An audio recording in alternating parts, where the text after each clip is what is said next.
Let's get digital. That's the goal kan Department of Information and Communications Technology o DICT. Kaya tanganing maiheras ang intensyon na ini sa publiko. Nagbugtak naman nin booth ang DICT Camarines Sur sa duwang branch kan Sarung Mall sa Naga City.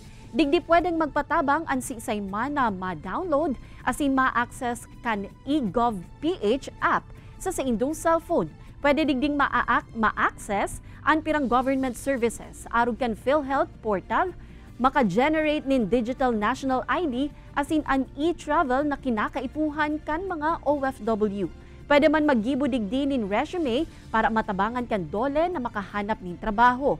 Igwaman nin icon kung saan pwedeng magpaabot nin report sa PNP. Piguhurot kan DICT na magkaigwan nin MOA asin mailaog na digdi ang mga serbisyo kan iba pang government agencies pati na kan mga LGU.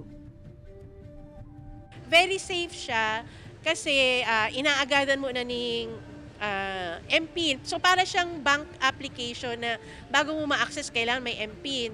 Tapos may one-time PIN. So yung one-time PIN na yun, every time na ma-access ka, hahagadan ka ito.